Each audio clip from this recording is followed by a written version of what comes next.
Ya, jadi buat hari ini kita bakal bahas medan magnet ya. Dan ya,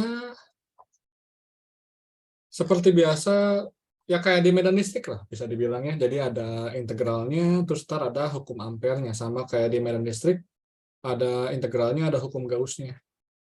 Kayak gitu. Jadi siap-siap sama integralnya sih intinya sih. Terus apa lagi ya? Ya udah sih, bentar. eh Minggu depan tuh ini ya apa ujian kalkulus bener nggak? Apa minggu depannya lagi ya?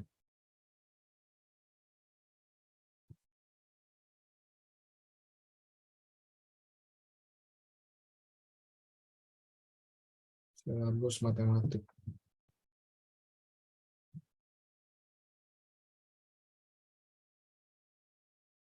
Ya, UTS itu tanggal 11 Maret ya.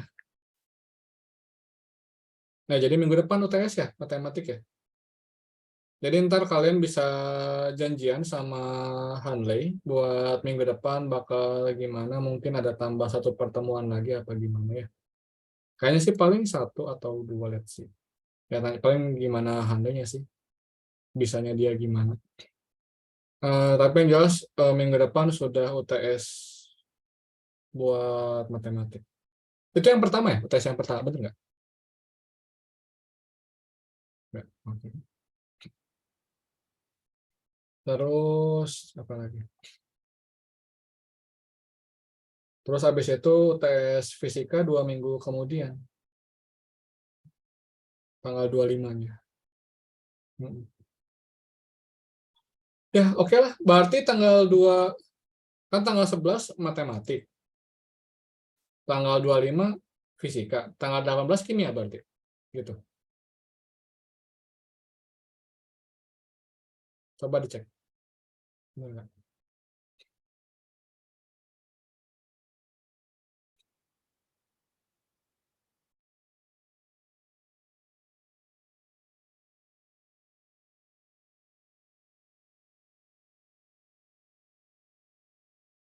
Terus UTS itu sampai kapan juga?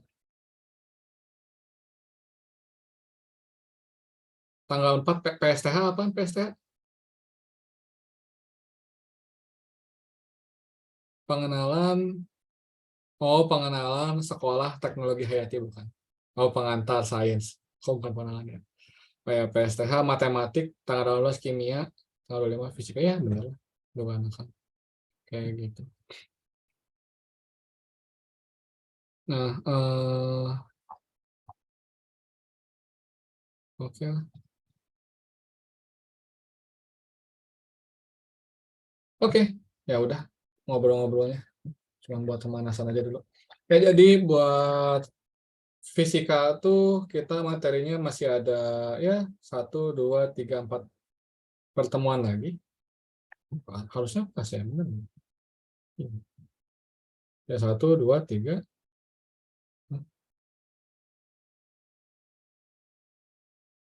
Oh ya benar 1, 2, 3. Tiga. Sama sekarang 4. Iya pas. Ntar ya biasa lah ada kelas gimana buat tambahan. Ya, anyway, kita bahas materi hari ini. Ya, eh, kita bakal bahas medan magnet.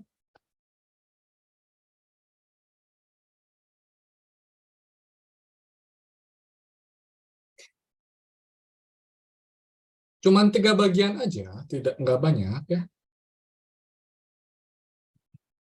Yang pertama kita bakal bahas hukum Biot-Savart,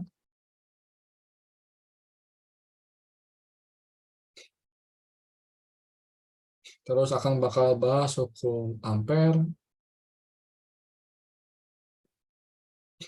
terus akan bakal bahas gaya antarkawat berarus. Cuman 3.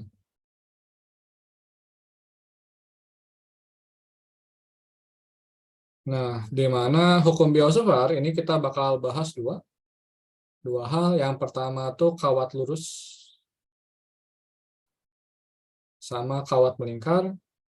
Mindsetnya sama kayak waktu belajar medan listrik lah intinya, bahwa kita punya ada bentuk-bentuk khusus yang kita bakal coba turunkan rumusnya, di mana jelas bahwa ada kenyataan ya bentuknya nggak cuma ini. Di sini kita cuma belajar kasus sederhana yang bisa diintegralkan, yang bisa diintegralin atau dihitung dengan mudah gitu ya.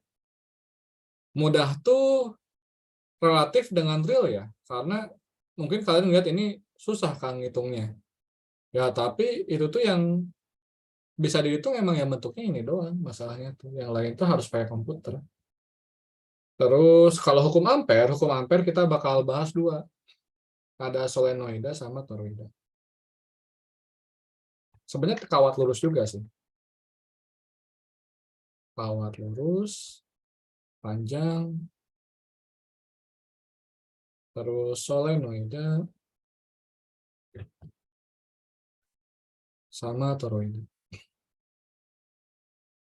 Gitu.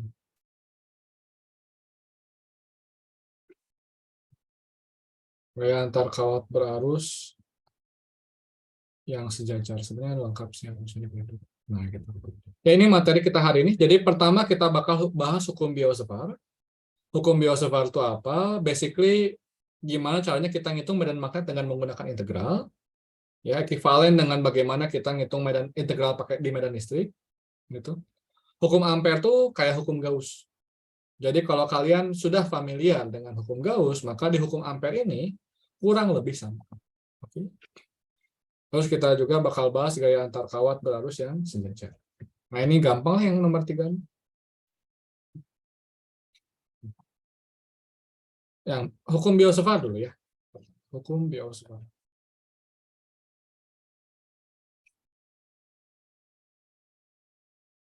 Hukum Biot-Savart tuh ngomongin apa sih? Kita lanjut dari yang kemarin mungkin ya.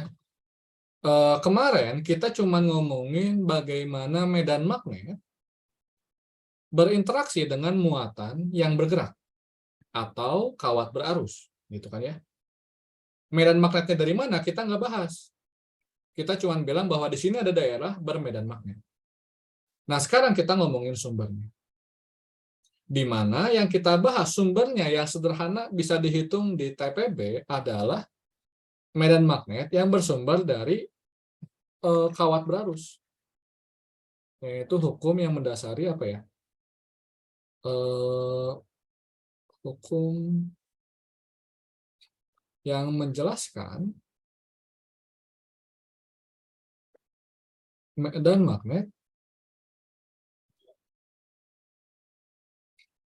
yang dihasilkan kawat berarus saja. Memang selain kawat berarus, apalagi sumber medan magnet? Sumber medan magnet itu pada dasarnya ada 2. Sumber medan magnet itu. Oke. Maka tulis di sini kan ya, sumber medan magnet.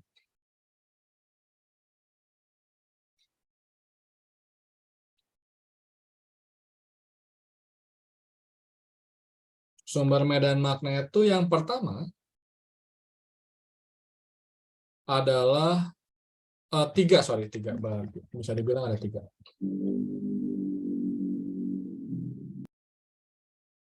Yang pertama tuh kawat berarus lah yang kita bahas hari ini. Ini materi TPB. Yang kedua tuh muatan yang bergerak. Ini materi S2. Nah, jadi eskalasinya loncat banget emang. Muatan yang bergerak tuh dihitungnya di S2. Di mata kuliah elektrodinamika. Sementara satu lagi, sumber medan magnet itu adalah spin. Ini dipelajarinya, bentar kan pernah menghitung ini nggak ya? Harusnya pernah sih. Spin. Dari spin tuh ini kalau nggak, akan lupa, kalau nggak di tingkat 3, atau di, iya, paling tingkat 3 dari listrik magnet. Spin particle. Atau nggak di fisika kuantum. Kalau ada fisika kuantum di listrik magnet lah. Karena sifatnya kan kuantum kalau ngomongin spin. Ya dimana kalian tahu kan spin elektron bisa up, bisa down. Gitu kan ya. Nah, 2 hal ini complicated. Dan kalau kita ngomongin medan magnet yang dihasilkan oleh suatu neodymium misalkan ya magnet batang lah gitu. Magnet batang tuh dihasilkannya medan magnet dari spin particle kan seperti yang kalian pelajari di kimia. Nah itu buat ngitungnya nggak sederhana. Maka yang bisa dihitung di TPB, yang bisa dihitung di TPB cuman dari kawat berarus saja. Di mana untuk kawat berarus pun sebenarnya nggak sederhana banget. Kenapa? Karena nggak ada rumus yang umumnya bisa dibilang, karena kesulitannya tuh medan magnet tuh nggak ada partikelnya. Beda sama listrik. Kalau listrik tuh ada partikelnya, ada muatan. Kalau magnet nggak ada partikel bermuatan magnet tuh nggak ada. Sehingga ya, repotnya di situ sih. Sehingga yang dilakukan oleh hukum biosfar adalah ketika melihat kawat berarus, yang dilakukan itu adalah menghasilkan rumus untuk partisi dari kawat tersebut. Gimana kalau misalkan kawat ini arah arusnya kayak gini, maka dia partisi ini sepotong kawat ini, DL, sepotong kawat itu tuh akan menghasilkan medan magnet di jarak R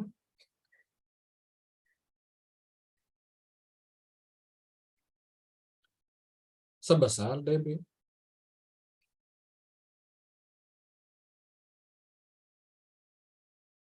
Kayak gitu. Di mana kata biosfar, dB ini sama dengan mu 0 I per 4pi dl cross R per R kuadrat. Penurunan ini dari manapun ini kompleks. Jadi yang akan bisa kasih di sini cuman bahwa ya rumusnya gini dari biosfar tuh. Terus kalau kita mau tahu medan magnet totalnya gimana? Ya diintegralin. Dan perhatikan ini cross product loh ya. Ini ada cross product di sini tuh. Berarti ini tuh hasilnya vektor. Ini kita ngintegralin vektor. Jadi arah jadi penting lagi, diulangi lagi. Makanya kemarin Akang bahas sedikit integral medan listrik buat pengantar ke sini. Karena Akang pengen kalian ngerti dulu kalau kita ketemu vektor di integralnya tuh gimana gitu. Bahwa basically kita tetap urai dulu di integralnya masing-masing. Gitu. Di mana situ cross product juga. Ingat nggak kalau cross product yang kemarin? Udah latihan belum? Bahwa yang di depan cross itu kan jempol. Yang di belakang cross itu kan 4 jari. Sehingga kita punya di sini, kalau arusnya ke kiri atas, jaraknya ke kanan, berarti medan magnetnya arahnya ke depan, ke dalam layar. Gitu.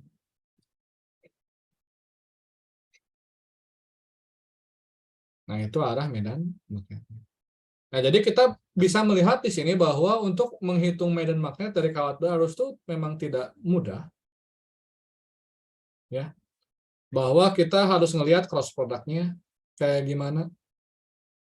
Dan itu vektor, jadi mungkin ada diurai-urainya gimana, baru ntar ngomongin integralnya gimana. Kayak gitu. Jelas nggak? Sampai sini ada yang tanya dulu mungkin?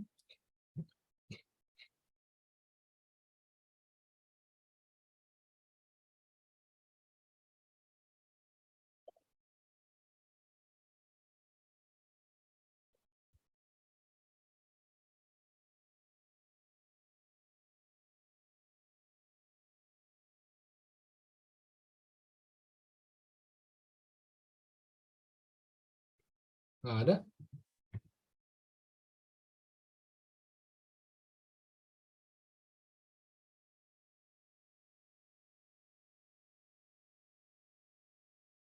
Oke, kita lanjut ya. Nah, oke. Sekarang contoh pertama untuk menggunakan hukum biosfar, kita ngomongin kawat lurus.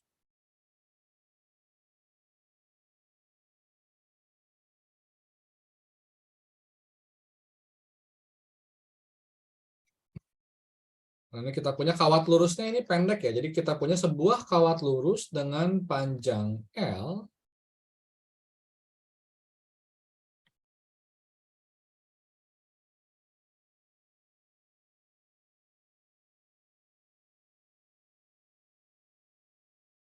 Di mana kawat lurus ini tuh kita mau tahu suatu, di mana ini tuh dialin arus ya. Dialin arus arahnya ke kanan misalkan sebesar I. Kita mau tahu medan magnetnya di sini misalkan. Jangan di tengah, biar random. Kita mau di sini misalkan. Ini titik, katakanlah titik A atau titik P. P ada yang kita pakai nggak sih? Biasanya pakai P point sebenarnya P. Misalkan di sini lah gitu P. Di mana jarak P kawatnya ini tuh adalah A. Kayak gitu. Nah, kita mau tahu medan magnet di titik P ini tuh gimana? Besarnya berapa? Oke.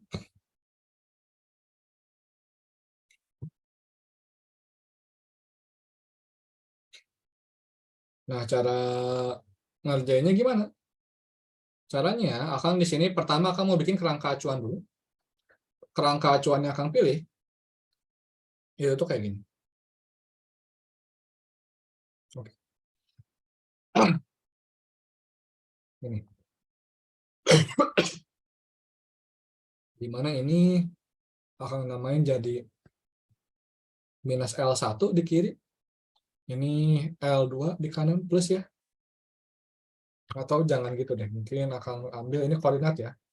Ini koordinatnya minus L1, ini koordinatnya L2. Buat jadi integralnya. Terus kita partisi seperti biasa, kita partisi satu potongan kawat di sini. Ya. Kita partisi potongan kawat di situ, di mana ini jaraknya adalah R. Nah, ini jaraknya adalah R. Di mana medan magnetnya sama dengan, tadi kita tulis lagi hukum biosifatnya, mu 0I per 4Pi dl cross R per R kuadrat. Kayak gitu.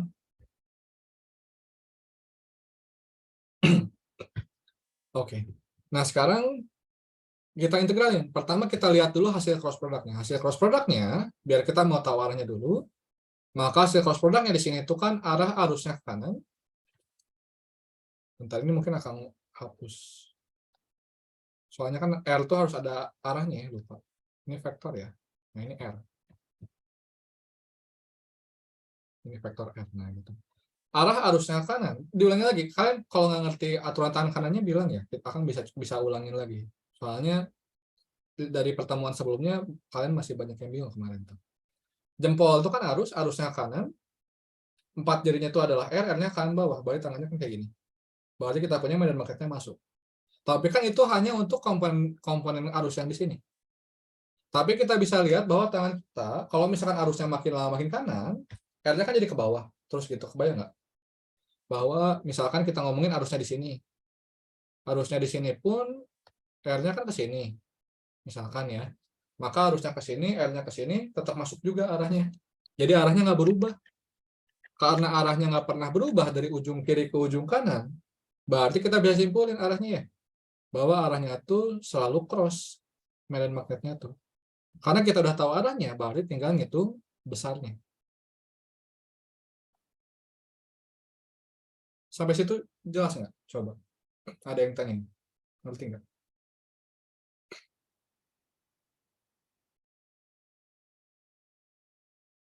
Ya, kita integralin dari ujung kiri ke ujung kanan. Arah arusnya nggak berubah. Arah R-nya berubah-ubah ya. Arah R-nya berubah-ubah. Tapi kita bisa lihat dengan menggunakan aturan tangan kanan, arah medan magnetnya, telapak tangannya selalu ke depan. Selalu masuk ke layar. Karena arahnya konstan, ya udah kita udah nyimpulin dulu arahnya, sekarang tinggal integral besar. Yaitu mu 0I per 4Pi dl cross R cross itu berarti kan dikaliin yang tegak lurus, berarti kalau misalkan ini sudutnya adalah theta, berarti kan kita uraikan ini, jadi ada R sin theta, sama ada R cos theta, dimana yang diintegralin itu sama R sin theta, karena R sin theta yang tegak lurus sama arus. Jadi ini kita punya dl, di mana R topi itu besarnya 1 ya. Berarti kita punya jadinya ini dl sin theta dibagi R kuadrat. Sampai sini jelas? Ada yang tanyain?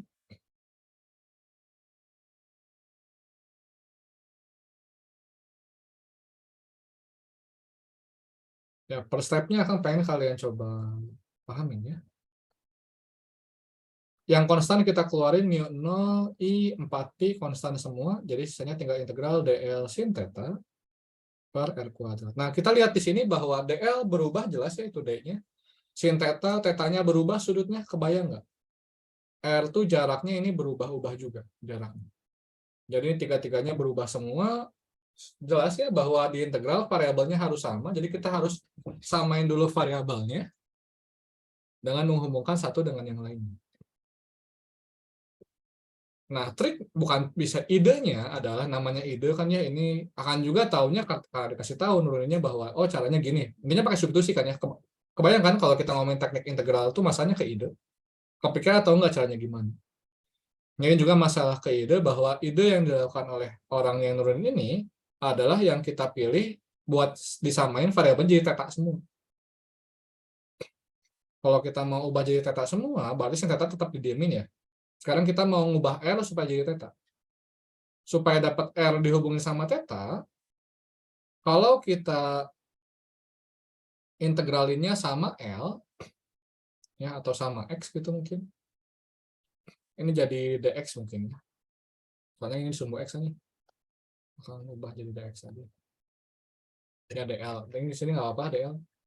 Cuman pas di sini jadinya dx. Karena kan itu di sumbu X sih. Nah, kita bisa lihat bahwa ini kan X-nya. Ini akan digambar di sini mungkin ya. Tapi harusnya hijau sih. Ini X nih, ini X. Gitu kan? Nah, karena ini X, ini A, ini R, segitiganya tuh, dan kalau kita substitusi pakai X sama R, dua-duanya variabel, susah. Kan kita mau ngubah supaya variabelnya hilang R-nya, berarti kita pakai konstantanya yaitu A. Maka kita punya di sini kita pakainya yang pertama bahwa sin theta itu sama dengan A per R. Biar R sama dengan A dibagi sin theta. Jadinya kita punya di sini mu 0 I per 4 pi integral dx dikali sin theta. Ini R kuadrat ya, jadi ini per A kuadrat dikali sin kuadrat theta. Nah, jadi keluar A kuadratnya bisa keluar dari integral kan ya? Ngerti nggak jadinya? Kenapa kita pakai A per R? Karena dengan kita pakai A per R, yang A-nya ini bisa keluar. Kalau kita pakai X per R misalkan, X-nya kan nggak bisa keluar. Jadi ini sin pangkat 3 theta dx. Nah sekarang dx-nya harus diganti. Buat mengganti dx ya mau nggak mau harus pakai X ini kan. Dimana kita punya, ini minus X gedeng. Ini minus X ya kan harus positif jaraknya. Dimana kita punya cos theta berarti sama dengan minus X dibagi R. Sorry, jangan dibagi R, karena kalau dibagi R dua-duanya variabel dibagi A. Berarti jangan cos ya, berarti kotangan. Terus kita turunin, kotangan itu diturunin jadi minus kosekannya. Minus kosekan kuadrat theta sama dengan minus dx per A. Ini minusnya coret. Jadi kita punya di sini B sama dengan mu 0 I per 4 pi A kuadrat integral sin pangkat 3 theta, dx-nya diganti jadi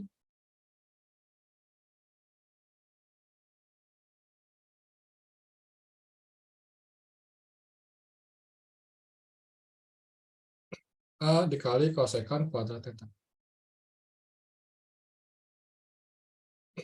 Jadi kita punya di sini A dikali kosekan kuadrat theta. Kosekan itu sepersin ya. Berarti ini habis kan ya? Theta-nya lupa.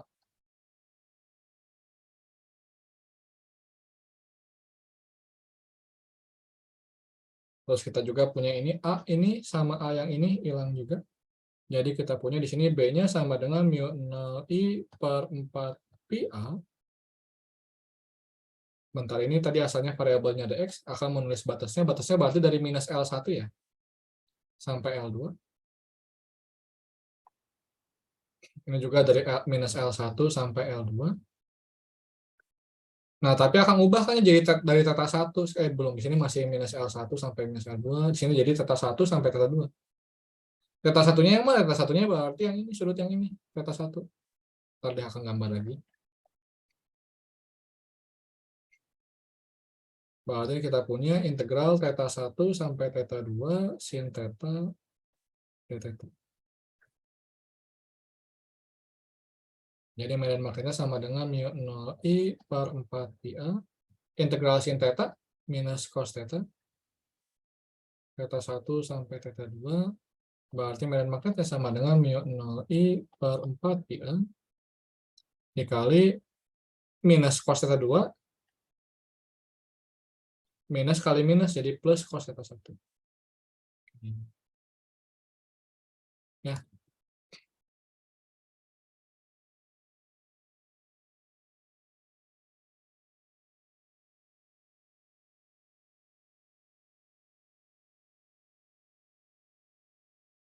Gimana akan pindah ke sini ya?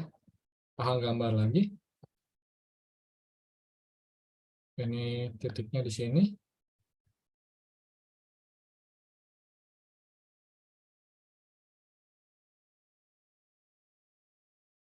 Nah, ini theta satunya di sini. Theta 2-nya tuh di sini ya. Ini kan sudutnya tuh.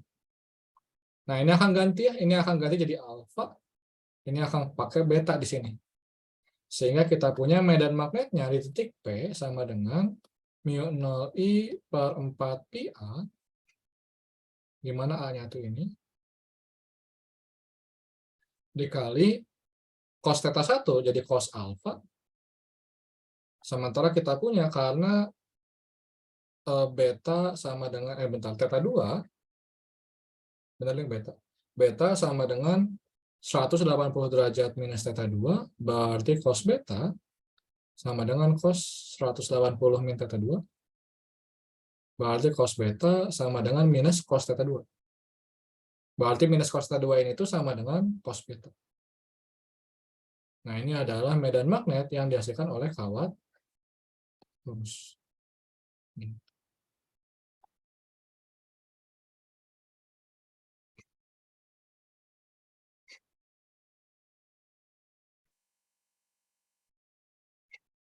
Ada yang tanya nggak ini? Jelas nggak?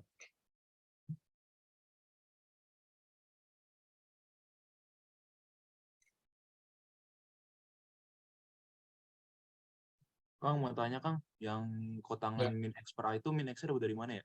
Kenapa jadi min X gitu? bentar. Suara kamu kedengeran. Dengerin volume dulu. Gimana? Yang kotangan theta sama dengan min X per A itu min X-nya dapat dari mana ya Kang? Masih agak bingung. Oke. Jadi kan ini di kiri ya? Berarti X-nya negatif, bener nggak?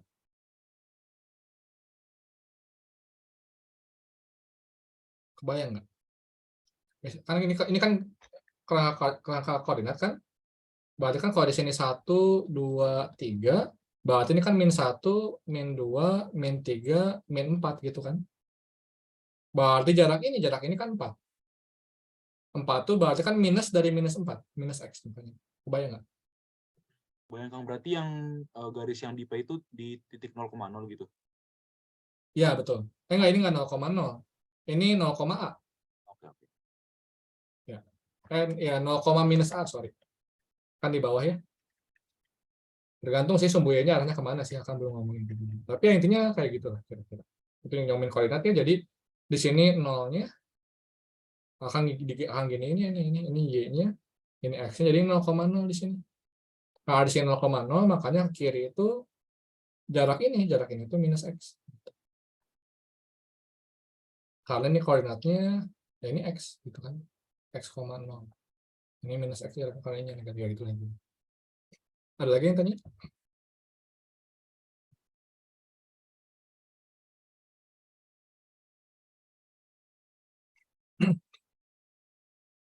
Oke. Di sini aja lah kalian dilanjutin ya. Dimana kalau kita ambil, ada dua, sebenarnya di Haliday nggak gini ya nuruninnya ya. Cuman akan mau pakai ini biar dapat hasil yang lebih umum, soalnya kadang dosen tuh pakai kawat lurus pendek soalnya tuh, kadang soalnya tuh. Jadi akan bahas ini aja. Jadi dua kasus yang dibahas di Haliday itu dengan cara yang berbeda. Yang pertama tuh kawat lurus panjang banget. Kalau kawat lurus panjang, katakanlah ini ketarik ke kiri banget, ini ketarik kanan banget. Ya jadinya ini panjang banget nih, ke kiri kanan panjang banget. Kalau ke kiri ke kanan panjang banget, maka apa yang terjadi dengan nilai A, nilai alfa sama beta? Ada yang bisa jawab?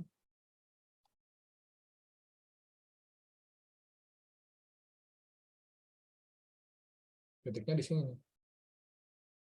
Jaraknya tepat. Ketika kawat lurusnya sangat panjang kayak gini, maka nilai alfa sama beta bakal gimana? Mendekati 0, Kang. Ya, alfanya bakal mendekati 0, betanya bakal mendekati 0. Yang artinya cos 0 1, cos beta 1 berarti medan magnetnya jadinya sama dengan ini medan magnet di titik P lah ya. Medan magnet titik P jadi sama dengan mu 0 I per 4 pi A dikali cos 0-nya 1 ditambah cos betanya 1 kalau tambah 1 2 4 dibagi 2 2 jadinya mu 0 I per 2 pi A.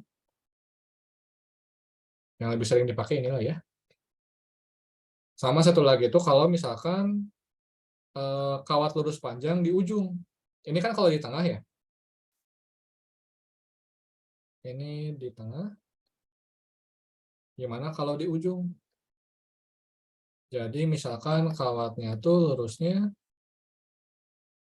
panjangnya tuh ke ujung sana gitu. Kita di sini nih di ujung kawat di sini. Nah, kalau ini jelas lah ya bahwa sudut yang alfa ini jadinya 90 kan berarti. Alfanya 90 derajat, betanya menuju 0 tetap karena jauh banget. Jadi kita punya medan magnetnya jadinya sama dengan mu 0 I per 4 pi A dikali cos 90 0 cos 0 1. Ya, jadinya mu 0 I per 4 pi A. Ini di highlight bagiannya cuma dua ini. Maka ngambil yang lebih umum. Biar kalian bisa ngitung kawat medan magnet dari kawat persegi.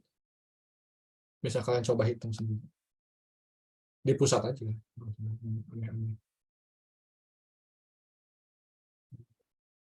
Pusat persegi sama dengan berapa. Ini bisa kalian hitung. Kalau pakai rumus ini. PR. Ngasih PR kayak bakal dicek aja. Ya bisa coba latihan. Ada yang tanya ini jelas buat kawat lurus? Integralnya? Penurunannya gimana? Ya seperti biasa Kang sangat menyarankan untuk kalian coba minimal seperti biasa. Apalagi masih integralnya masih balelon.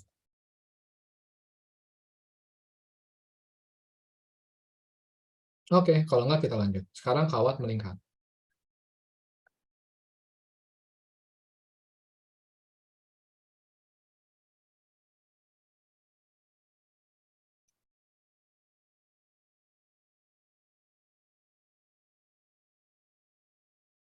Nah, ini kurang lebih kayak waktu kita bahas kawat melingkar, medan listrik oleh kawat melingkar, oleh ya muatan yang bentuknya lingkaran juga sih, kurang lebih sama prinsipnya tuh. Kita punya titik di sini, titik P di sumbunya.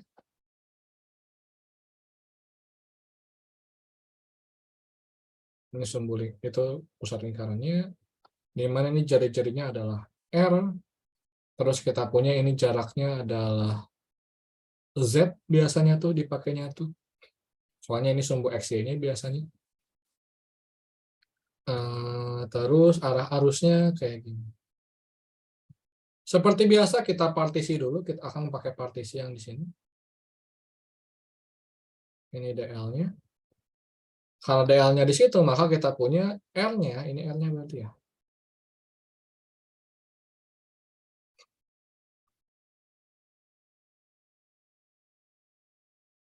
Bentar, kok aneh? Oh ya,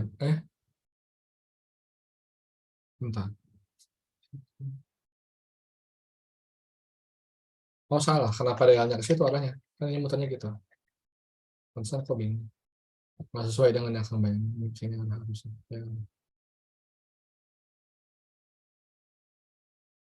DL-nya itu arah L-nya, nah gitu.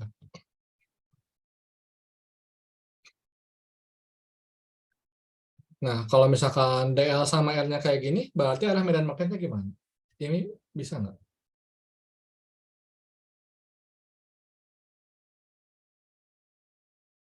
Kim, Arya, Bagas. Nah, apa Kak?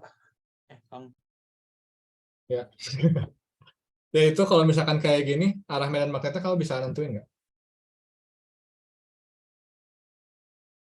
Coba pakai aturan tangan kanannya. Apa yang cek?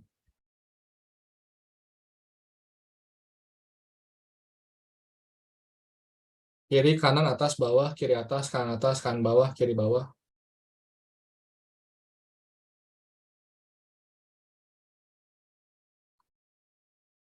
ke atas Kak, Kang? Kenapa? Ke atas. Coba lihat tangannya gimana. Harusnya gitu. Nah, R-nya agak R-nya ini ke sini, miring. Gitu gitu R-nya. Jadi berarti arahnya kemana? Ke kiri atas. Gitu. Ya, hati-hati ya ngikutin arahnya ya. Jadi ya yang tadi Kimi lakuin benar ya, intinya arusnya ke belakang udah benar tadi. Cuman R-nya tadi dia ngambilnya ke pusat. Padahal Akang lihat ngomongnya titik yang di sini. Ya. Jadi hati-hati di situ bahwa kamu mau medan magnet di titik yang mana. Kalau mau medan magnet di sini ya benar R-nya kanan. Tapi kalau mau medan magnet yang di atas ya R-nya ke atas gitu kan ya disesuaikan. R itu jarak dari kawat ke titiknya. Jadi kalau arusnya ke sini, R-nya ke sini berarti medan magnetnya kiri atas betul.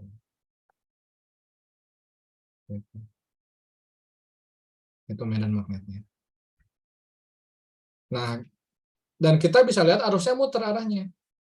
Kalau arusnya muter arahnya, ya tangan yang tadi tinggal kita puterin aja kan, gitu kan? Jadi dari sini lah biar enak. Jadi asalnya ke depan atas, terus kita putar, jadi ke kiri sini ke belakang dan seterusnya. Artinya apa? Si medan magnet ini bakal muter kan ya?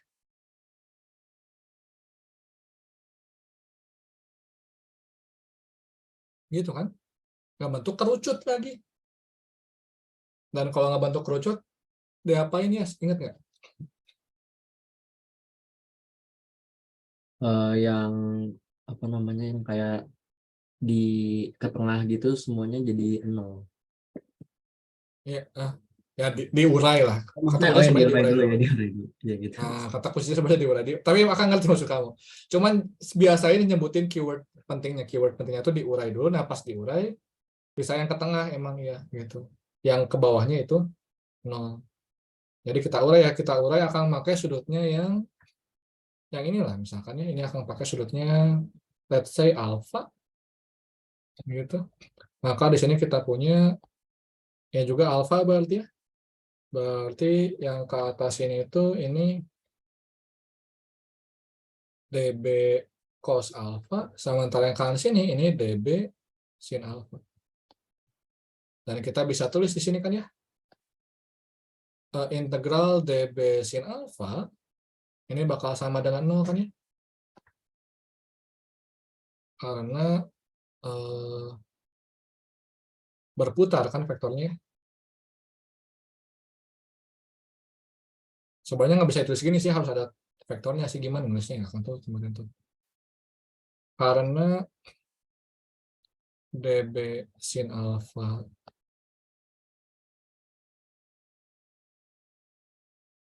akan berputar, pusing bentar, gimana nulisnya? Ya integral bagian d sin alpha, integral bagian db sin alpha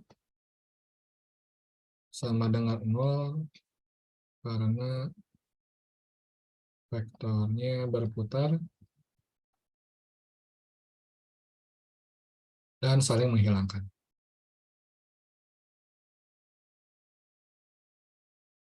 Di mana yang ke kanan ini ya, db sin alpha yang kanan ini kan habis sama yang ke kiri, yang ke depan habis sama yang ke belakang dan seterusnya kan ya, karena ngebentuk lingkaran. Makanya integralnya tinggal bagian yang db cos alpha aja. Berarti sama dengan ya tinggal dimasukin lagi ininya, integral mu 0 i per 4 pi dl. Nah, dl sama r-nya sudutnya berapa? Kalian bisa lihat nggak di sini? dl cross r ya, berarti sudut antara dl sama r. Sudut antara dl sama r di sini berapa?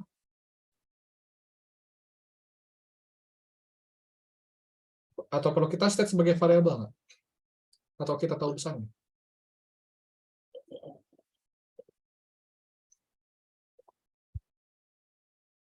Coba perhatikan lagi tangannya.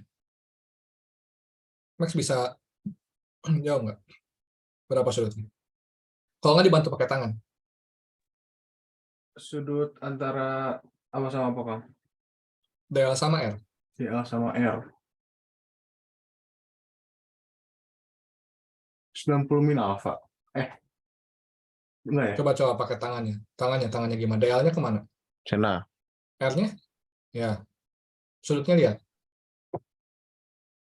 45 kah? Sudutnya? DL itu jempolnya kan? Iya. R itu 4 jarinya kan? Awas 90. Sudutnya yang Gak mana? lurus. Ini. Ini kan sudutnya. Oh ya udah. Iya, ini sudutnya. Iya iya. Nah, ya. Ya ini sin 90. Which is 1. Per R kuadrat. Gitu. Ya, jadi ini sudut antara dua vektor yang di cross product itu sudut ini ya. Dan sebenarnya dengan kita tangannya gini juga udah langsung, wah ini tegak lurus. Gitu. Bisa langsung nyimpulin sebenarnya. Kita keluarin yang konstan, mu 0 I per 4 pi konstan. R konstan nggak? Ya sama kayak di medanistik lah. Ini karena muter kan gitu nggak bentuk kerucut ya, selimut kerucut gitu. Ya konstan lah. Keluar juga integral. Ya udah tinggal integral DL. Integral DL berarti apa? Panjang kawat kan L itu ya. Jadi integralnya keliling kawat. Berarti kita punya itu sama dengan mu 0, sin cos alfanya lupa. Cos alfa. Ada cos alfanya di situ. Ini kan dB-nya, ini bagian dB-nya. Jadi ini bagian dB-nya. Cos alfanya bisa keluar dari integral juga. Bentar, dirapiin. Integral DL. Karena alfanya juga konstan kan ya. Integral DL jadinya 2 pi R karena keliling lingkaran. Jadi kita punya medan magnetik P jadinya sama dengan 2 pi dibagi 4 pi jadi 2. Jadi mu 0 I per 2 R kuadrat dikali R cos alfa. Di mana cos alfa, cos itu kan samping dibagi miring. Sampingnya adalah Z. Miringnya adalah R. Bentar. Kayaknya akan ada yang salah di sini. Bentar. Cos alfa Z per R.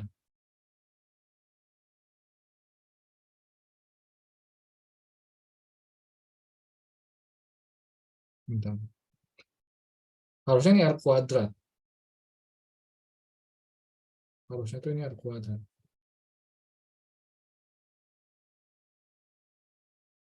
Oh iya, sudutnya salah. Ini sudutnya ini salah. Jadi kita akan gambar dari depan ya, biar lebih enak ya.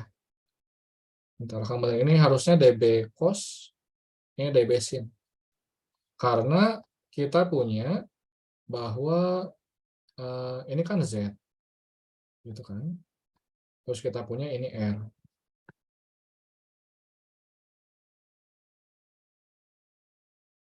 Ini R gitu kan misalkan. dB itu kan gini, tegak lurus. dB itu kan dB sama R itu tegak lurus ya. Sifat cross product. Ya. Sifat cross product itu adalah bahwa jika A cross B sama dengan C, maka A tegak lurus B dan B tegak lurus C. Artinya kalau DL cross R sama dengan DB, DB tegak lurus DL dan DB itu tegak lurus R. Jadi ini tegak lurus.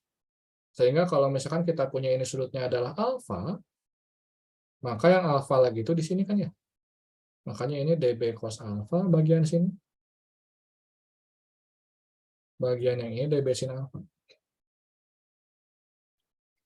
Jadi ini bukan cos alfa, tapi sin alfa. Jadi ini R besar juga. Nah, jadi kita punya medan magnetnya sama dengan mu 0 I R besar kuadrat per 2R pangkat 3. Gitu.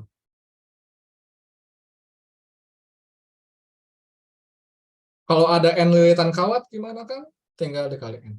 Beres. Ini jumlah lilitan. Jumlah lilitan.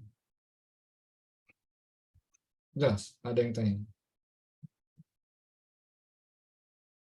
Kang mau nanya, itu yang vektor R-nya itu arahnya emang bebas atau kayak harus dari partisi ke yang titik yang dicari atau gimana? Harus dari partisi dong. Sama kayak gini. Bayangin kamu punya kawat, bukan kawat, sheet misalkan. Atau ini ngomongin medan listrik deh. Ibaratnya kan kita punya ini dekinya. Kalau kita ngomongin efek medan listrik dari muatan, jaraknya jarak dari muatan ini dong. Bener nggak? Ya. Yang juga sama, kita ngomongin efek medan magnet dari potongan kawat ini. Ya jaraknya jarak ini dong. Make sense nggak? Iya, Analoginya berarti ketemu nggak? maksud aku kayak tadi arah vektornya itu harus dari yang partisi ke titiknya atau kayak nggak apa-apa kebalik gitu. Oh, kebalik. Kalau kebalik, oh nggak boleh Iya. kebalik. R Oh, tuh oke. berarti dari mana ke mananya ya maksud kamu tuh ya? Iya, iya, iya. Dari kawat ke titik. Oke, Kang. Dan sebenarnya ini kan sebenarnya udah standar. Karena di medan listrik. Karena analoginya tetap di medan listrik. Medan listrik pun kan R-nya dari muatan ke titiknya kan? Iya. Bukan dari titik ke muatannya. Gitu. Ada lagi yang tanyain? Jelas ini integralnya. Nah ini kasus khususnya ada kalau di pusat. Kalau misalkan di pusat, kita punya medan magnetnya jadinya sama dengan ya kalau di pusat berarti kondisi R kecilnya gimana?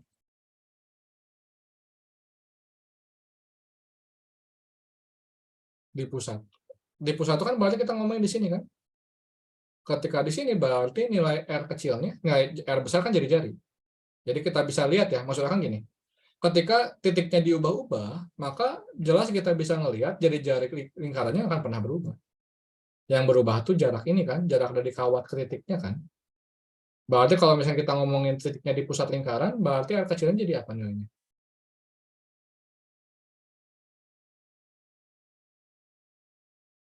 Jadi apa ini?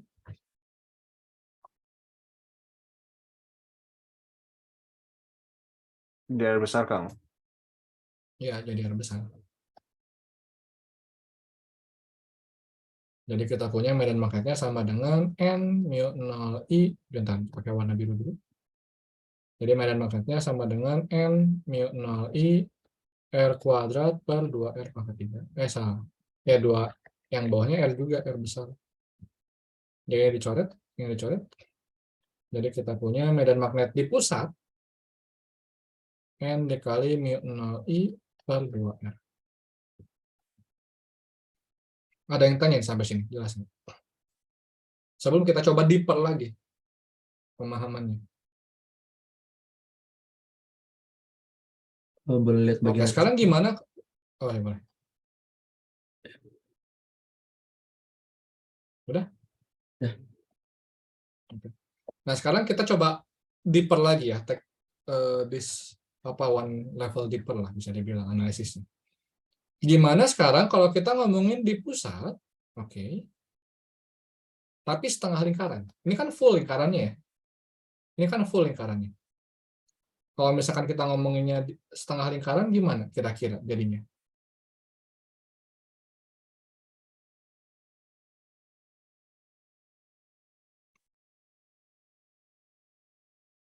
Kebayang nggak?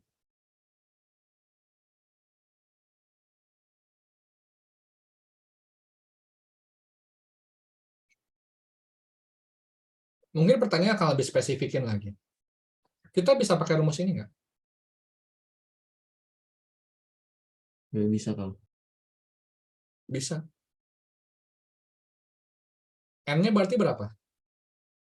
Oh, setengah. Setengah.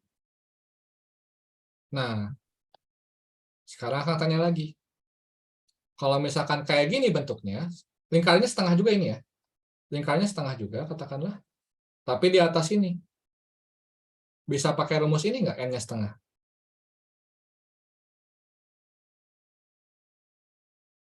Oh, di mana, Kang? Kenapa? Gimana? Tadi Ini setengah lingkaran, ya, lingkarannya setengah. Kita ngomongin di atas ini kan ya? ya. Bisa pakai rumus ini nggak n-nya setengah?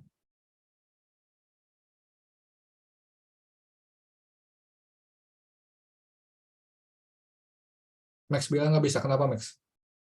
Itu nggak saling cancel nggak sih? Iya, Yang jadi nggak saling cancel. Heeh. Yang bagian horizontalnya. Iya, iya. Kebayang nggak ya? Kayaknya yang kanan harus habis sama yang kiri. Jadi kalau cuma setengah, berarti kan kita cuma punya ada bagian yang sininya doang. Nggak ada bagian yang kirinya. Jadinya nggak bisa saling cancel, jadinya nggak bisa pakai rumus ini. Tapi kalau yang tadi kenapa bisa?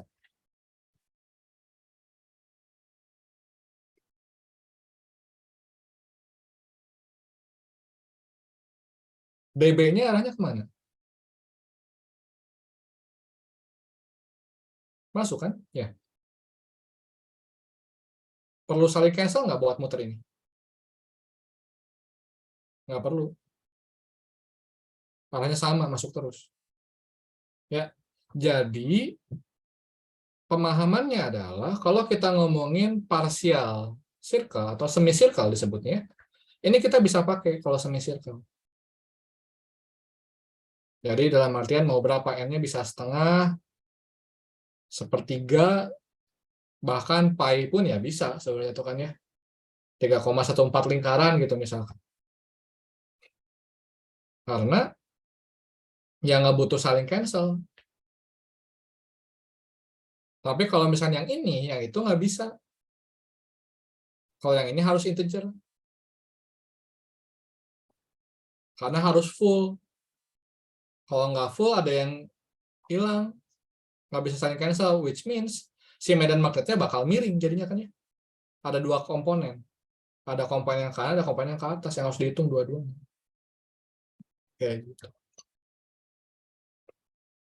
Jelas? Ada yang tanya?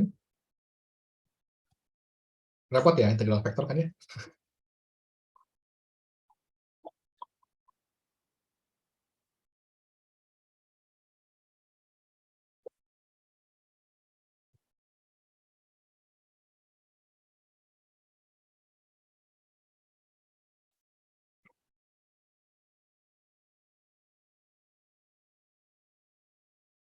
Nggak ada? Oke. Kalau nggak ada ini udah. Kalau udah kita lanjut. Nah, itu integral. Ya, merasakanlah ya, harus nyobain integral begini-begini. Nah, selanjutnya kita ngomongin hukum Ampere. Nah, sekarang yang gampangnya.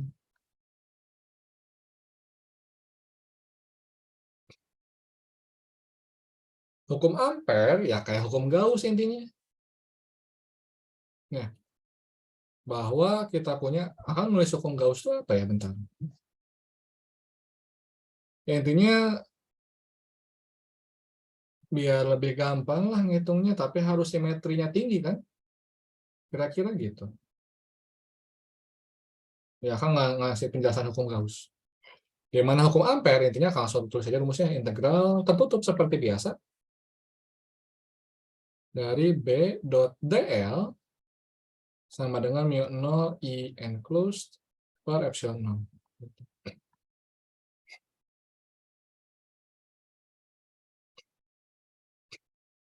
Kayak gitu.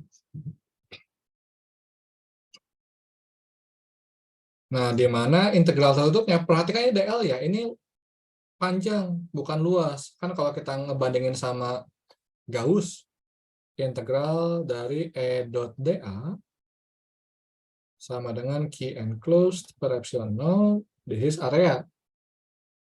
Ini luas. Area, ini L, length, panjang. Sehingga kalau misalkan di sini itu adalah closed surface,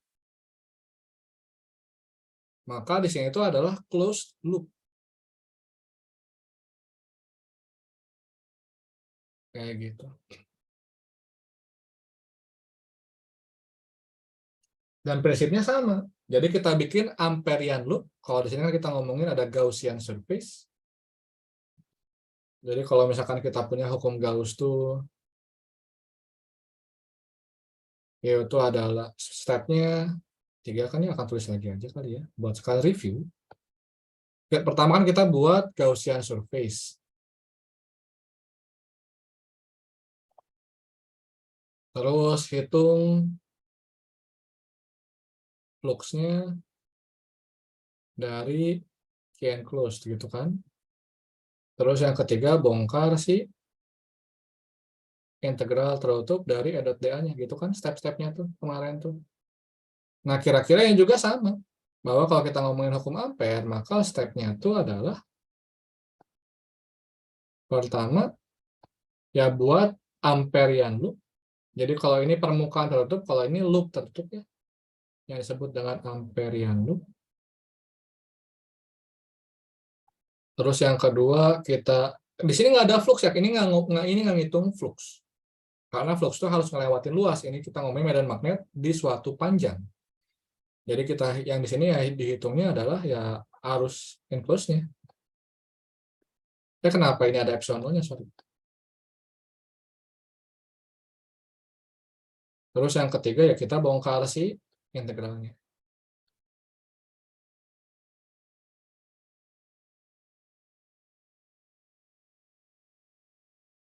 Kayak gitu.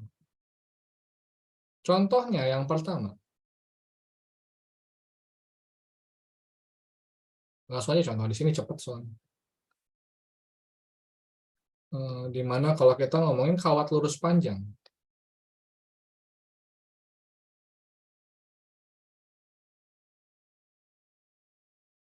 Bentar, ini ngambil gambar dari Halida ya. Yang Kang bagus. mau nanya, ini dia Ya. dot product juga. Iya betul, dot produk juga.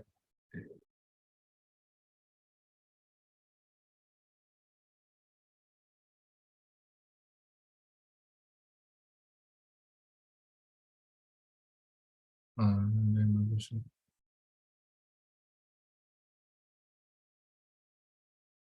Nah, ini gambar dari internet.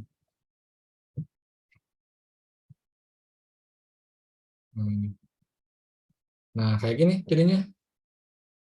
Kita punya sebuah kawat di sini, misalkan kawat lurus yang sangat panjang, nggak ada ujungnya ya ini ya.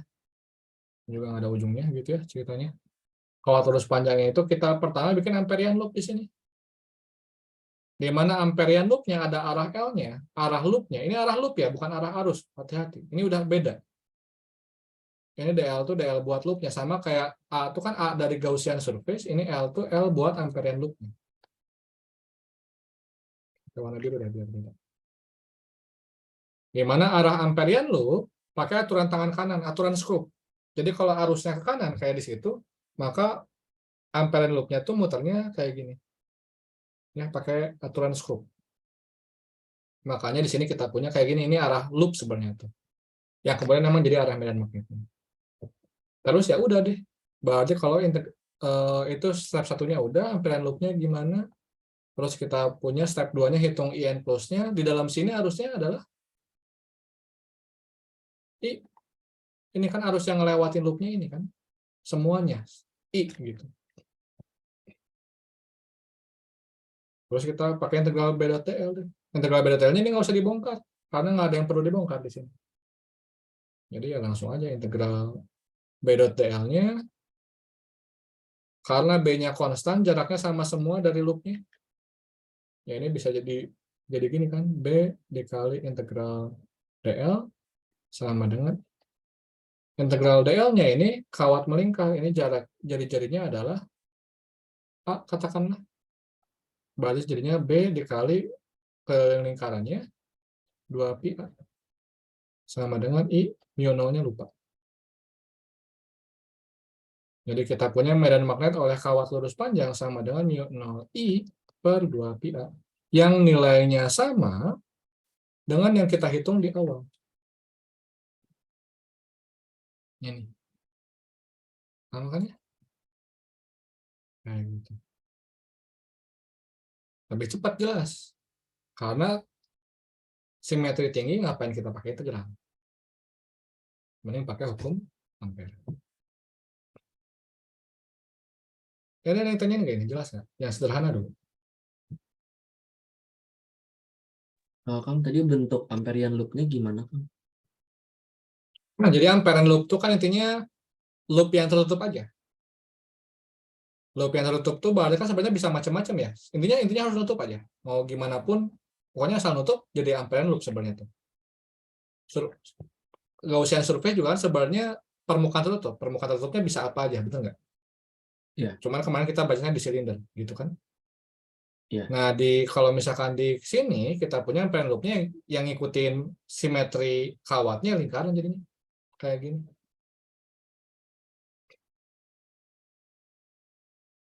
Kebayang nggak itu? Jelas nggak? Jawab. Masih bingung sih, Kang. Kan kalau kayak Waduh, bingung Gauss kan? itu kan dia kan kayak bikin surface yang di dalamnya ada muatan gitu. Betul, betul. Ya. Nah, cuman kalau tapi itu kan kayak area gitu. Jadi kayak apa area dalamnya ada muatannya. Tapi kalau misalkan kayak Hmm, loop dalamnya ada arusnya tuh gimana gitu, Kang? harusnya harus lewat.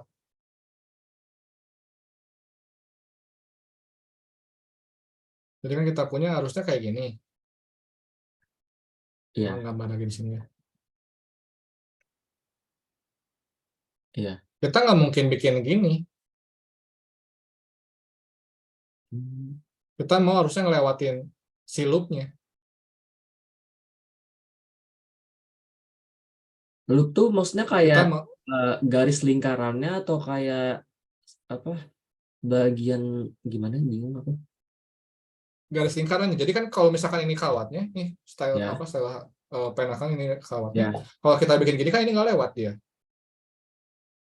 Makanya kita Nggak. bikin gini.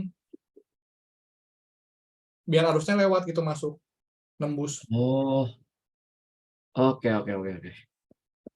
Kebayang? Ya. Ya. Nah, jadi ampere loop tuh dia harus yang dihitung tuh yang lewat, yang di dalam si lingkarannya. Gitu.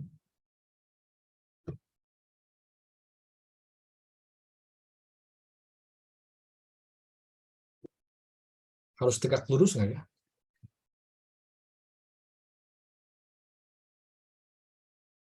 Enggak sih harusnya. Karena ini skalar.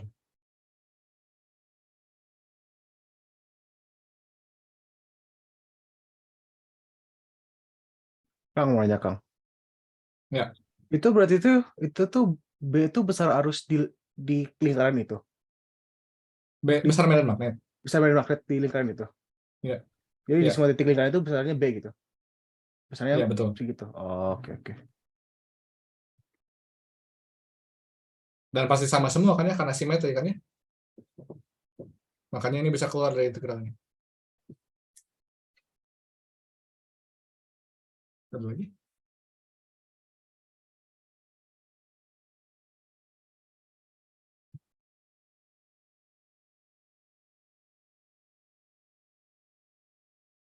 Oke. Kalau nggak ada, kita lanjut.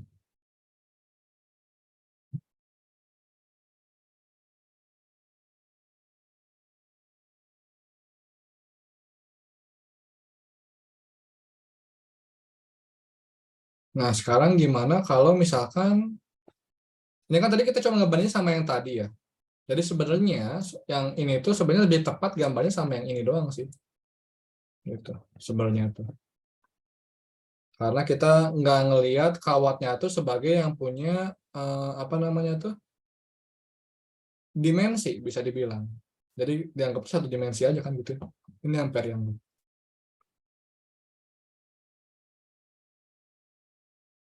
Nah sekarang kita ngomongin gimana kalau kawat lurus ini punya dimensi yang kayak tadi lah. Jadi kita ganti sekarang yang ini. Karena itu bisa dihapus coretannya. Erase annotation. Tapi ini jelek ini.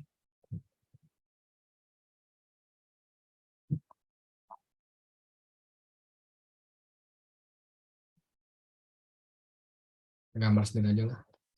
Medan magnet pada kawat konduktor.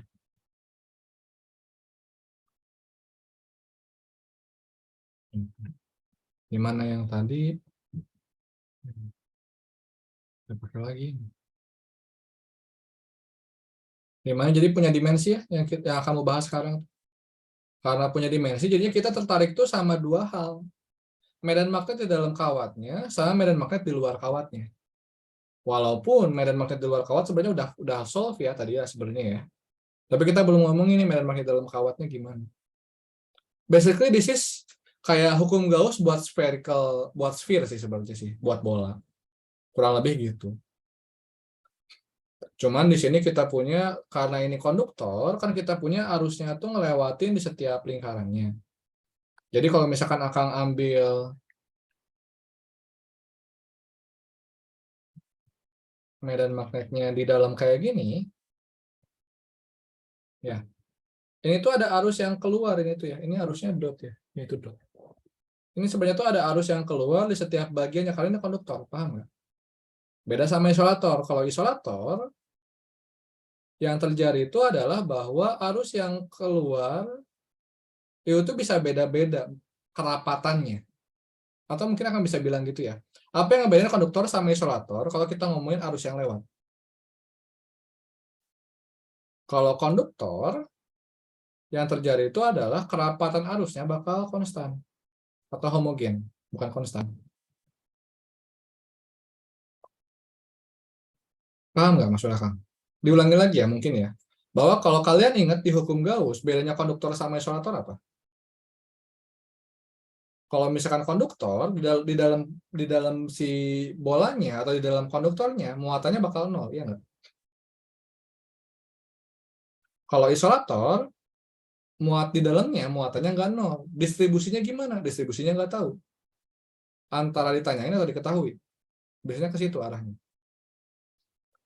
Nah, kalau misalkan buat arus, konduktor, kerapatan arusnya homogen, dalam artian bukan di tengahnya ada muatan ya, ada muatan yang ngalir. Tapi muatan ngalirnya itu mau dimanapun sama. Kalau misalkan isolator, kerapatan arusnya bisa tidak homogen. Ya bisa aja homogen, tapi bisa tidak homogen. Kalau konduktor, kerapatan arusnya pasti homogen mungkin ya, kalau misalkan mau tekanin.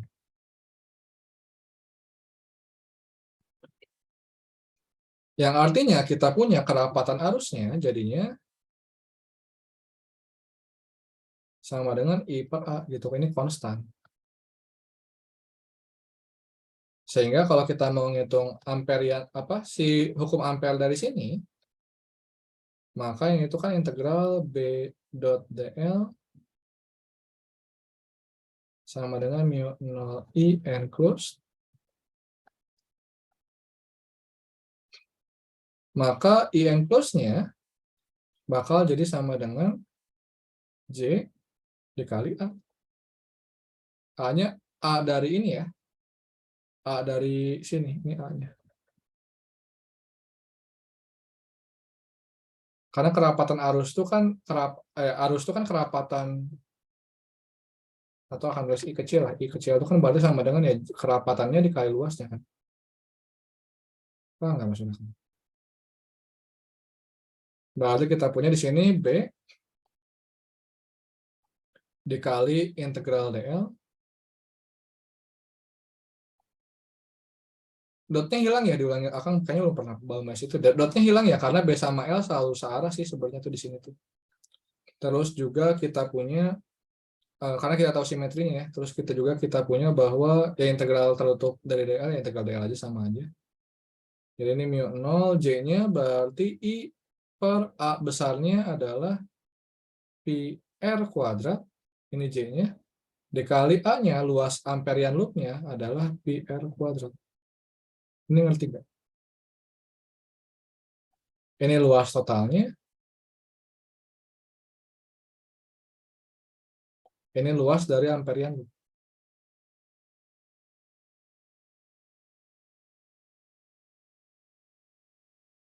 Berarti ini pi-nya coret. dl-nya, keliling loop-nya adalah 2 pi R kecil. Berarti kita punya B-nya sama dengan mu 0 I R kuadrat per 2 pi R dikali R kuadrat ya. Karena coret. Ya dapat lah ya. Jadinya kita punya medan magnetnya sama dengan mu 0i per 2pi R kuadrat. R-nya lupa, R kuadrat nih R gitu aja. Berarti medan magnetnya increasing linearly ya. Di dalam sini itu makin lama makin besar medan magnetnya sampai di sini. Jadi akan bisa bilang medan magnet di sini itu mu 0i R per 2pi R pangkat 2. Kalau di permukaannya mu 0i per 2pi R. Kalau di luarnya mu 0i per 2pi R. Nah, kayak gitulah kira-kira.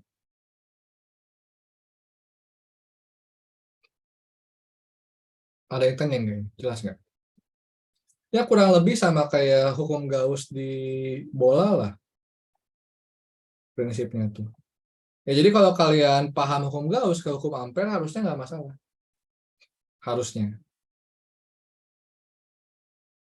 Karena mirip-mirip. Diulangi lagi, ada yang tanya? Jelas nggak ini?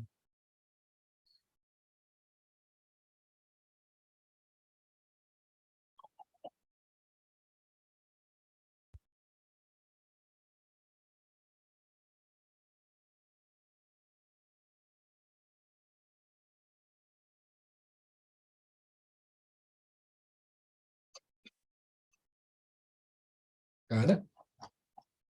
Oke, kalau nggak ada, lanjut. Masih hukum Ampere, itu kan contoh yang pertama. Sekarang kita ngomongin solenoida. Atau yang biasa disebut kumparan tuh ya ini, solenoida.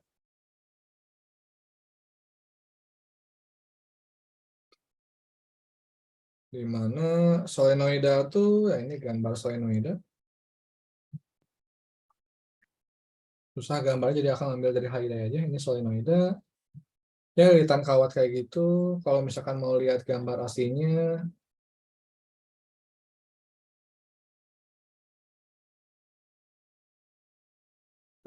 oh,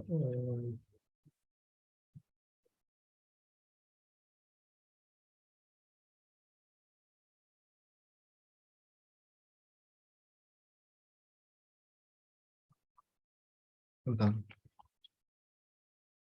Hmm,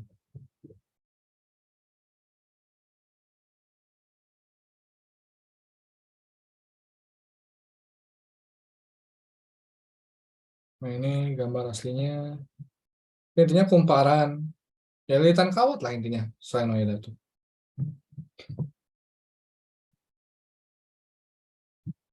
Nah, di mana kalau kita ngomongin solenoida, maka kita bisa lihat medan magnet itu kayak gini. Ini yang hijau itu medan magnetnya ya. Jadi kan ini kebayang nggak? Ini tuh harusnya keluar terus masuk, terus keluar lagi, terus masuk lagi, keluar lagi, terus masuk lagi, keluar lagi, terus masuk lagi dan seterusnya. Kebayang nggak? Yang kemudian kalau kita mau hitung dengan menggunakan hukum Ampere, maka yang bakal akan lakuin tuh buat pakai hukum Ampere-nya, ini kan kawat solenoidnya panjang banget sebenarnya ya. Nah, karena solenoidnya panjang banget sebenarnya itu jadi nggak ada kalau nggak ada ujungnya. Ini tuh belok karena ini ujung. Kalau misalkan ini solenoida panjang, maka kalian bisa bayangin bagian ininya aja kan berarti solenoida panjang itu karena ujungnya yang nggak ada gitu kan ya. Karena tahingga panjangnya bisa dibilang.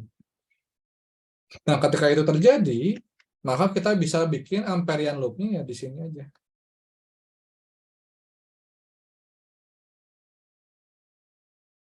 Ini Amperian loop-nya. Diulangi lagi nggak ada ujung ya, karena nggak ada ujung berarti yang ke atas pun jadinya nggak ada medan magnet. Kalau nggak ada ujungnya. Karena kan diulangi lagi ini belok tuh kalau ketemu ujung. Sehingga kita punya, ini harusnya kanan ya, berarti kita ikutin arah ininya aja. Arah medan magnetnya kan ini ke kanan ya. Dengan menggunakan aturan Scrooge sih sebenarnya. Karena arusnya muternya begini, maka medan magnetnya kanan. Pakai aturan Scrooge. Atau pakai sesuai dengan kawat melingkar lah sebenarnya tuh. Ini arah DL-nya. Ini arah medan magnetnya ya. Jadi kita punya, terus lagi hukum ampernya.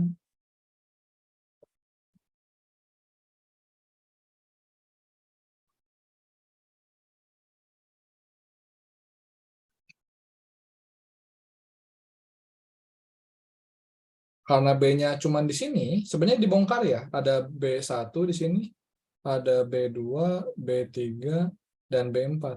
Diulangi lagi jika solenoida sangat panjang, atau L menuju tahingga lah. Jika L solenoida, tapi L besar itu ada buat induktor.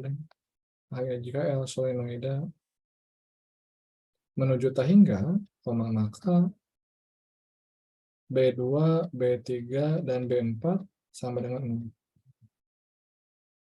Ya, kadang ada ujungnya, diulangi lagi teman-teman. Makanya tersisa tinggal B1 aja ini bagian sini. Karena kalau integral tertutup kan sebenarnya B1 kali L1, B2 dikali L2, B3 dikali L3, B4 dikali L4 sebenarnya itu harusnya. Tapi di sini kalau cuma B1 yang ada tuh, jadinya ini B1 dikali L1 dikali μ0, arus yang di dalam sini ada berapa? Ya ada N lah jumlahnya katakan. N, ya N aja gitu. Dikali arusnya masing-masing I. Sehingga kita punya medan magnetnya sama dengan μ0 NI dibagi L. Di mana N ini itu kan untuk sepanjang ini. Kalau panjang lebih panjang lagi ya berarti N-nya bakal lebih banyak lagi. Jadi N sama L tuh bisa berubah-ubah nilainya. Tapi kalau kita lihat di sini solenoida, nilai N per L itu kan konstan, benar nggak? Kerapatannya itu. Ini kan kerapatan lilitannya bisa dibilang kan. Berapa banyak lilitan per panjangnya.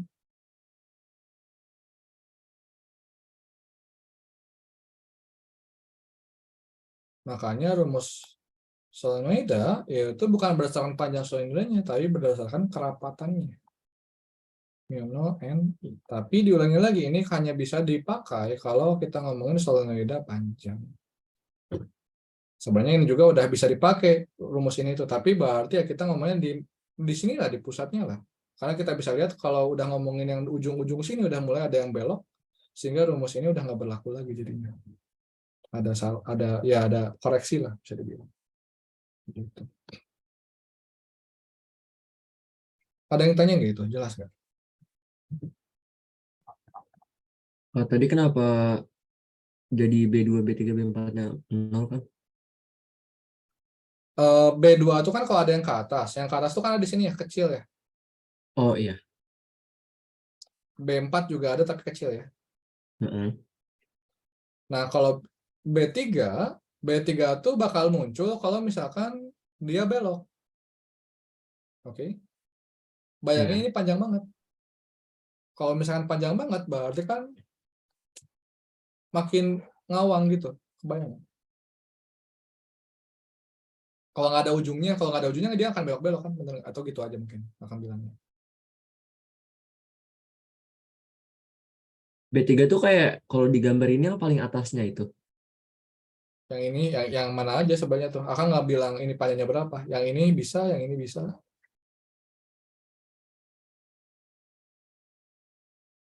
Oke. Ntar mikir dulu. Ya, jadi yang apa?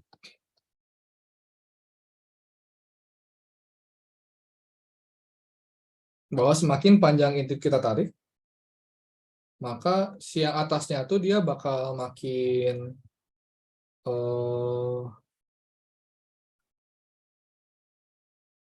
gimana ya, makin jauh sih intinya tuh. Makin gak ngaruh ke yang tengah sih intinya tuh.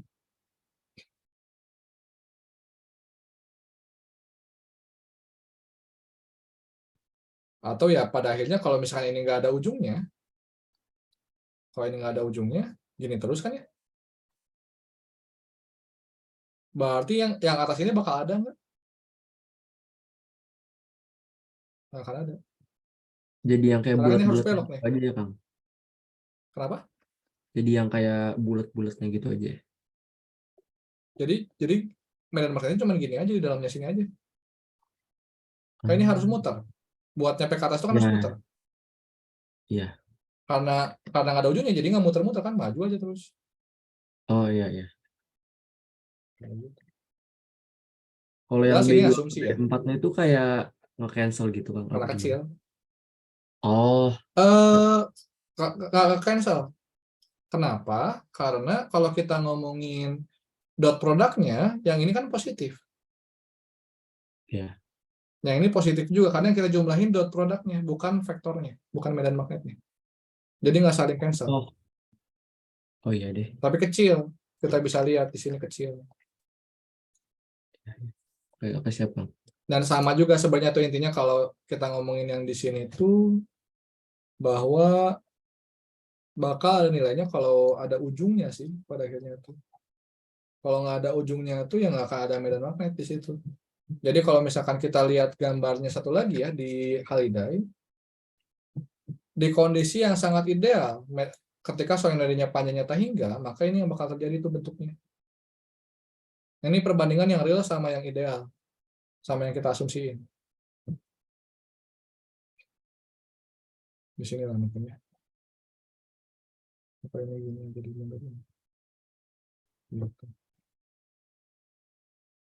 Ya, lawannya jadi kayak gini nih. Kalau misalkan panjangnya benar-benar tak hingga tuh. Jelas ya? Ya jelas Kang. Oke.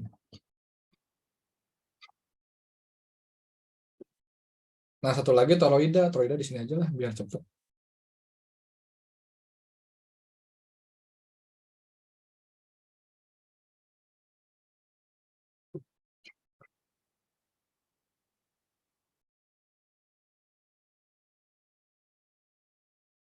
Nah, ini toroida nih. Toroida tuh basically solenoida tapi diputerin jadi kayak donat. Toroid.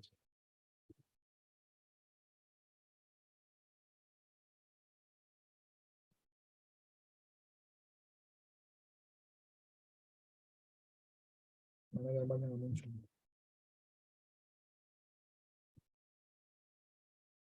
Nah, ini toroida. Kayak gitu. Solenoida tapi dilingkerin. Yang kita mau di toroida itu adalah medan magnet yang di pusatnya. Jadi kita punya solenoida, kita lihat dari atas terus kita potong gitu kan. Kebayang nggak? Nah, kalau arusnya kayak gini, berarti kan yang ini atas, yang ini keluar, terus masuk, keluar, terus masuk, keluar, terus masuk. Kayak gitu. Ya ini kita lihat dari atas terus dipotong gitu ya, lihat penampangnya. Dan kemudian kalau kita bikin Amperian loop di sini, ya integral B dot dl sama dengan mu 0 n mu 0 dikali I enclosed, di mana I enclosed-nya kita punya ya sebanyak lilitannya, banyak jumlah lilitannya banget kalau ini di dalam Amperian loop ini tuh. Berarti ngomongin jumlah arus yang di sini ya, yang ini ya, bukan yang di luar ya, kan di dalam loopnya.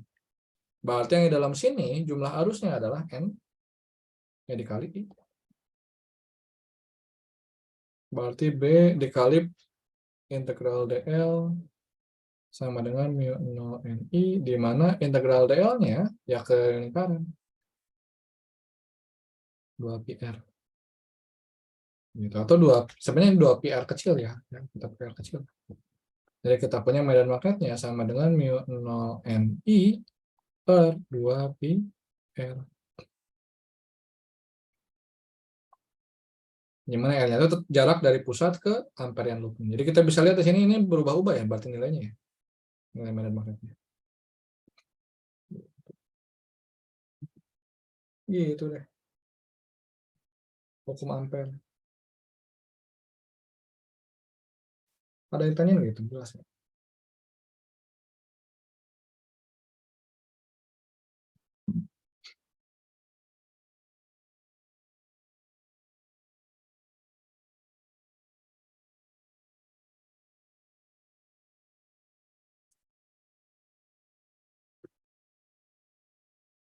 Kang, berarti kalau yang toroida ini dia medan magnet di luar sama di apa sih maksudnya? yang kayak dikurang dari Di dalam. R kecilnya itu nggak ada gitu. Ya di dalam sini ya, sama di luar ya. Ya, Di dalam kenapa nggak ada? nggak ada arus. Kalau di luar Oh, di luar ada ya? Ada deh. nggak ada juga, bener. Kenapa tapi nggak adanya?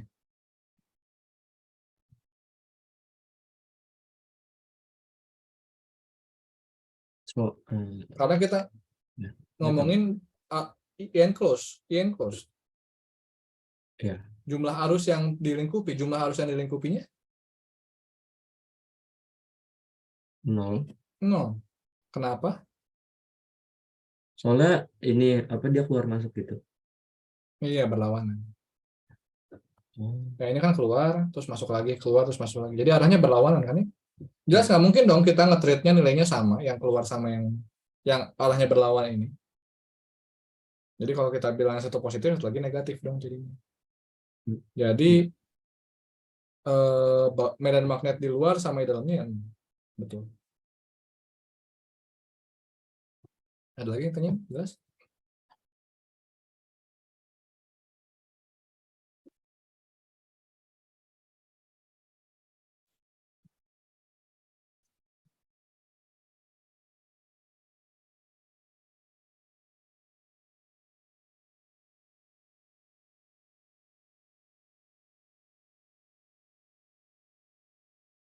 Nggak ada?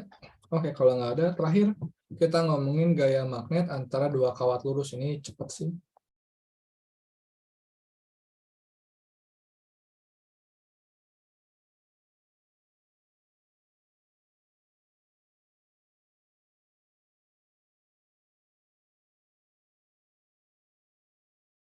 Intinya, ini akan cepet aja ya buat yang ini. Nggak ada yang gimana-gimana banget. Tapi terpaksa harus jelasin lah ya. Tapi yang intinya buat hari ini cuma yang tadi ya, intinya tuh. Soalnya kalau yang ini tuh lebih ke materi yang kemarin juga, tebalnya tuh. Jadi kita punya dua kawat lurus, katakanlah arah arusnya searah. Ini I1 sama I2, jaraknya tuh katakanlah adalah R kecil. Terus kita mau tahu gaya magnet di masing-masing arus.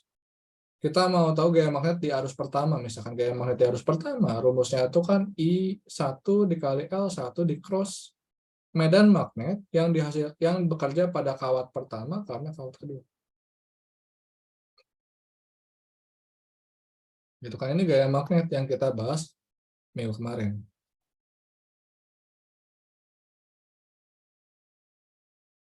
Di mana di sini kita punya, berarti kita harus tahu dulu medan magnetnya. Medan magnet oleh I2. Medan magnet oleh I2,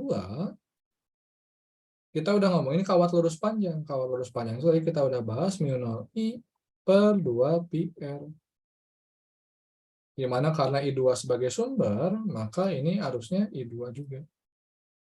Dimana dengan menggunakan aturan tangan kanan, kalau I2-nya ke atas, R-nya ke kiri, maka medan magnet pada I1 arahnya keluar layar.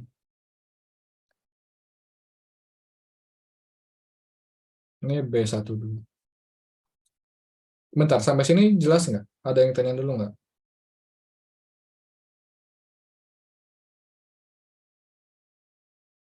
Gaya magnetnya IL cross B, F1 sama dengan I1, L1 di cross sama B, medan magnet pada 1 karena 2.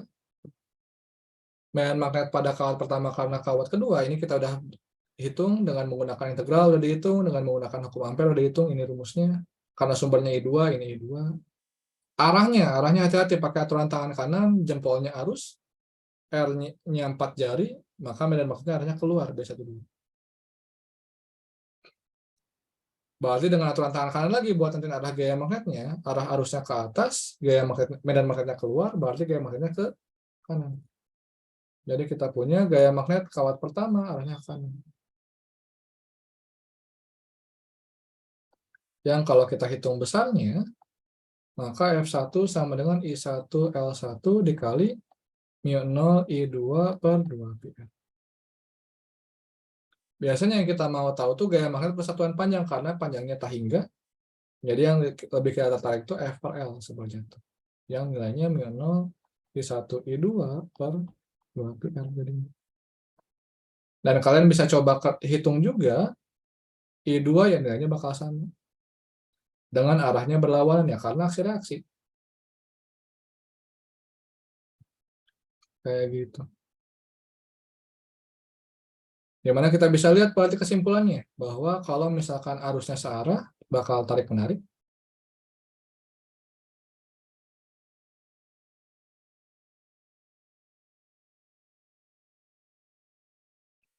Tapi kalau arusnya berlawanan,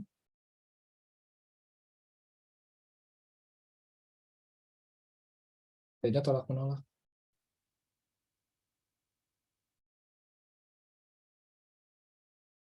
Kayak gitu. Gas, ada yang tanyain?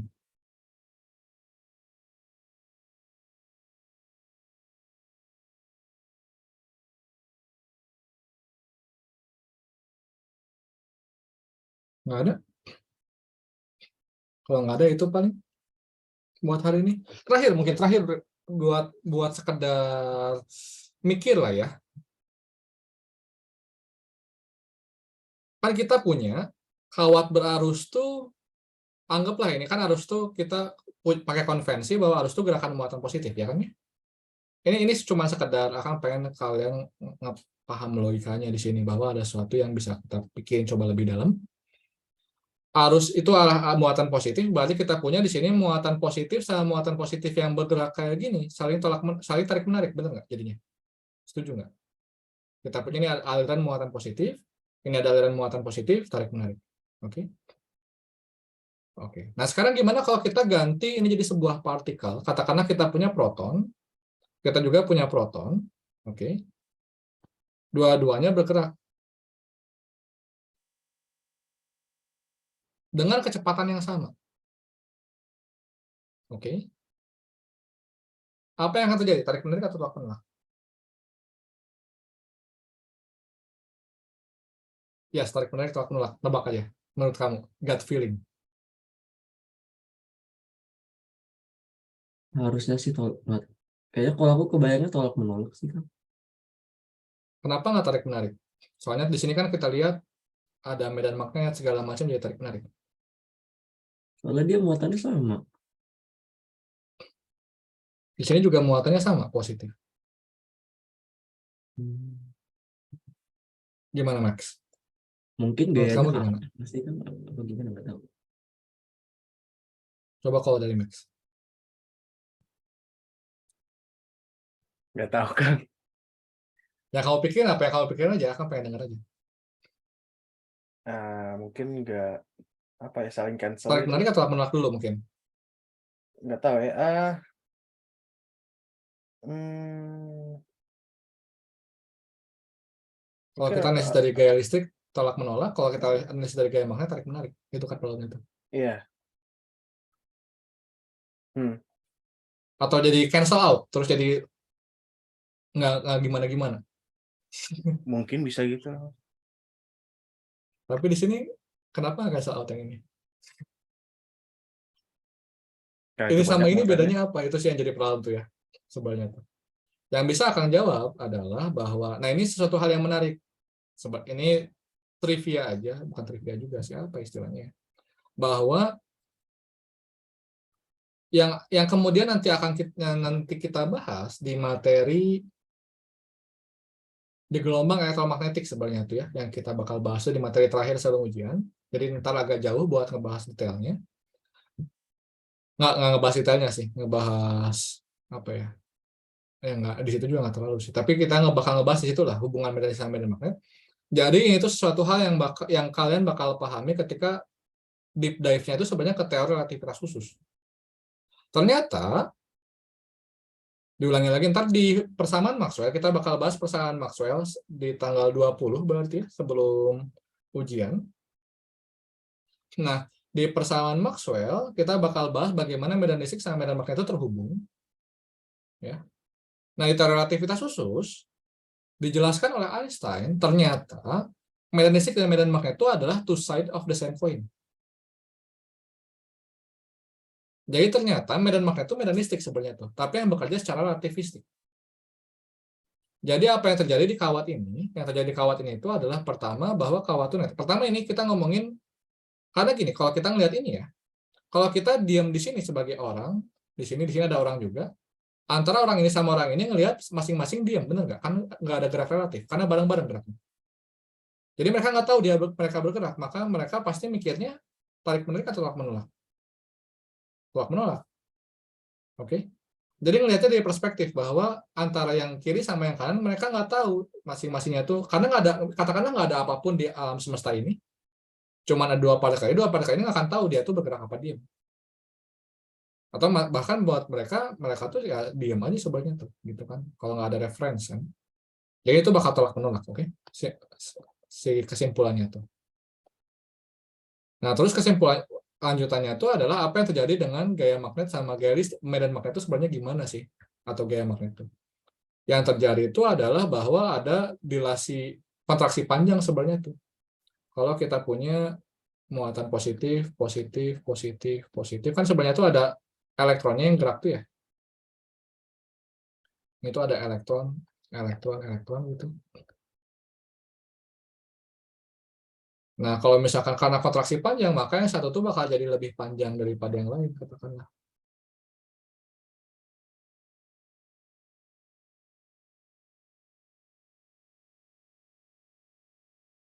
Yang ngebuat jadinya ini ketarik ke sini karena yang ini lebih negatif. Kayak gitulah kira-kira, kan lupa detailnya. Tapi kira-kira bisa dibilang bahwa karena ada kontraksi panjang ketika relativitas khusus bekerja tuh, jadinya buat muatan yang satu, buat kawat yang satu dibandingkan kawat yang lain, kerapatan muatannya berbeda, makanya tarik menarik. Jadi sebenarnya gaya magnet adalah gaya listrik. Makanya susah buat ngomongin gaya magnet, medan magnet gitu-gitu tuh. Karena ternyata gaya magnet itu adalah transformasi dari medan listrik di kerangka acuan yang berbeda sesuai dengan relativitas khusus. Berat ya bahasanya. Nah, apalah. Nah, jadi medan magnet itu sebenarnya medan listrik. Gitu. Intinya itu sih yang kamu jelasin. Ada yang tanya?